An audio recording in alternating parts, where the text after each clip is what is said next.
ಚಾನಲ್ಗೆ ಸಬ್ಸ್ಕ್ರೈಬ್ ಆಗಿಲ್ಲ ಅಂದ್ರೆ ಮಿಸ್ ಮಾಡ್ತೀವಿ. ವಿಡಿಯೋ ಕೆಳಗಡೆ ಇರೋ red colour subscribe icon click ಮಾಡಿ ಎಲ್ಲಾ ಹೊಸ ವಿಡಿಯೋಗಳ ಅಪ್ಡೇಟ್ಗಾಗಿ ತಪ್ಪದೆ ಪಕ್ಕದಲ್ಲಿರೋ ಬೆಲ್ ಐಕನ್ ಕೂಡ ಕ್ಲಿಕ್ ಮಾಡಿ. ಫ್ರೆಂಡ್ಸ್, ವಿಡಿಯೋ ಎಂಡಿಂಗ್ ಅಲ್ಲಿ ಒಂದು ಇಂಪಾರ್ಟೆಂಟ್ ಅನೌನ್ಸ್ಮೆಂಟ್ ಇದೆ, ಮಿಸ್ ಮಾಡ್ತೀವಿ, ಫುಲ್ ವಿಡಿಯೋ ನೋಡಿ. ಅಂದಹಾಗೆ ಮಂಡ್ಯ ರಾಜಕಾರಣದಲ್ಲಿ ಸದ್ಯ ನಟ ದರ್ಶನ್ ಮಾತನಾಡಿರೋ ಸಂಭಾಷಣೆ ಎನ್ನಲಾಗ್ತಾ ಇರೋ ಆಡಿಯೋ ಕ್ಲಿಪ್ ದೊಡ್ಡ ಸಂಚಲನವನ್ನೇ ಸೃಷ್ಟಿಸಿದೆ. ಮಂಡ್ಯದ ಕೆಲವು ಜೆಡಿಎಸ್ ನಾಯಕರು ಹಾಗೂ ಕಾರ್ಯಕರ್ತರು ಈ ಆಡಿಯೋ ಬಗ್ಗೆ ಬಹಿರಂಗವಾಗಿ ಚರ್ಚೆ ಮಾಡ್ತಿದ್ದಾರೆ. ನಟ ದರ್ಶನ್ ಅವರು ಮಂಡ್ಯ ಜನರ ಬಗ್ಗೆ ಅವಹೇಳನಕಾರಿಯಾಗಿ ತುಂಬಾ ಕೆಟ್ಟದಾಗಿ ಮಾತನಾಡಿದ್ದಾರೆ ಅಂತ ಈ ಆಡಿಯೋ ವೈರಲ್ ಆಗಿದೆ. ಇದೀಗ ಈ ಆಡಿಯೋ ಬಗ್ಗೆ ಸ್ವತಃ ಮುಖ್ಯಮಂತ್ರಿಗಳೇ ಆ ಆಡಿಯೋ ಬಗ್ಗೆ ಹೇಳಿದ್ದಾರೆ. ಸಿಎಂ ಕೂಡ ಈ ಆಡಿಯೋ ನಿಜ ಅನ್ನೋ ರೀತಿಯಲ್ಲಿ ಹೇಳಿಕೆ ನೀಡಿರುವುದು ನಿಜಕ್ಕೂ ಅಚ್ಚರಿ ತಂದಿದೆ.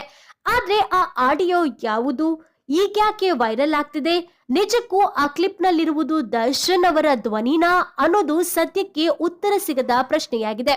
ಆದ್ರೆ ಮಂಡ್ಯ ರಾಜಕಾರಣದಲ್ಲಿ ಈ ಆಡಿಯೋ ಕ್ಲಿಪ್ ಮಾತ್ರ ಸಖತ್ತಾಗಿಯೇ ಬಳಕೆಯಾಗ್ತಾ ಇದೆ. ಅಷ್ಟಕ್ಕೂ ಏನಿದು ಆಡಿಯೋ ರಹಸ್ಯ? ಎಲ್ಲಿದೆ ಕಂಪ್ಲೀಟ್ ಡೀಟೇಲ್ಸ್? 2009ರ ಲೋಕಸಭಾ ಚುನಾವಣೆಯಲ್ಲಿ ನಟ ಅಂಬರೀಶ್ ಅವರು ಮಂಡ್ಯ ಕ್ಷೇತ್ರದಿಂದ ಸ್ಪರ್ಧಿಸಿ ಜೆಡಿಎಸ್ ಅಭ್ಯರ್ಥಿ ವಿರುದ್ಧ ಸೋತಿದ್ರು. ಆ ಸಂದರ್ಭದಲ್ಲಿ ಅಂಬಿ ಪರ ದರ್ಶನ್ ಚುನಾವಣೆ ಪ್ರಚಾರ ಮಾಡಿದ್ರು. ಫಲಿತಾಂಶದ ಬಳಿಕ ಕೆಲವು ಅಭಿಮಾನಿಗಳ ಜೊತೆ ದರ್ಶನ್ ಮಾತನಾಡಿರೋ ಆಡಿಯೋ ಅಂತ ಆರೋಪಿಸ್ತಾ ಇದ್ದಾರೆ. ಆದ್ರೆ ಎಷ್ಟು ನಿಜ ಅನ್ನೋದು ಗೊತ್ತಾಗ್ತಾ ಇಲ್ಲ. ಅಂಬರೀಶ್ ಅವರನ್ನ ಮಂಡ್ಯದಲ್ಲಿ ಸೋಲಿಸಿದ್ದಕ್ಕೆ ನಟ ದರ್ಶನ್ ಅವರು ಮಂಡ್ಯ ಜನರ ಬಗ್ಗೆ ಕೆಟ್ಟದಾಗಿ ಮಾತನಾಡೋ ಮೂಲಕ ನಿಂದಿಸಿದ್ದಾರೆ.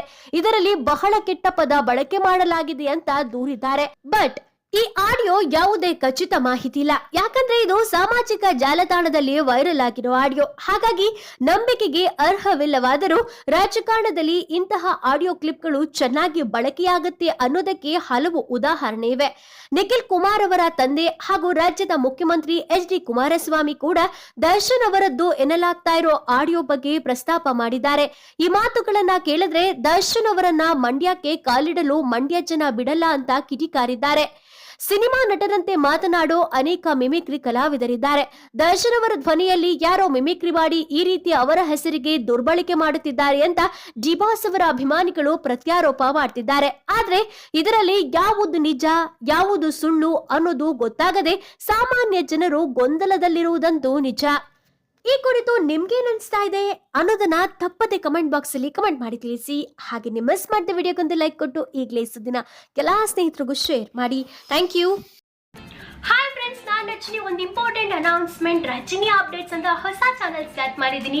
ಇದರಲ್ಲಿ health, beauty, fashion, life style, adventure, education ತುಂಬಾ ವಿಷಯಗಳ ಮೇಲೆ ನಾನು ನಿಮಗೆ ಸ್ಟೋರೀಸ್ ಮಾಡಿ ಅಪ್ಲೋಡ್ ಮಾಡ್ತೀನಿ. ಸೊ ಪ್ಲೀಸ್ ಈ ಚಾನಲ್ಗೂ ಸಬ್ಸ್ಕ್ರೈಬ್ ಆಗಿ ನನಗೆ ಸಪೋರ್ಟ್ ಮಾಡಿ ಅಂತ ರಿಕ್ವೆಸ್ಟ್ ಮಾಡ್ಕೊಳ್ತಾ ಇದ್ದೀನಿ. ಈ ವಿಡಿಯೋ ಎಂಡಲ್ಲಿ ನನ್ನ ಫೋಟೋ ಕಾಣಿಸುತ್ತೆ, ಅದನ್ನು ಕ್ಲಿಕ್ ಮಾಡಿದ್ರೆ ನೀವು ಸ್ಟ್ರೇಟ್ ಹೊಸ ಚಾನಲ್ ಕರ್ಕೊಂಡು ಹೋಗುತ್ತೆ. ಆ ಲಿಂಕ್ನ ಓಪನ್ ಮಾಡಿ ನನ್ನ ಚಾನಲ್ಗೆ ಪ್ಲೀಸ್ ಸಬ್ಸ್ಕ್ರೈಬ್ ಆಗಿ ಸಪೋರ್ಟ್ ಮಾಡಿ. Love you all.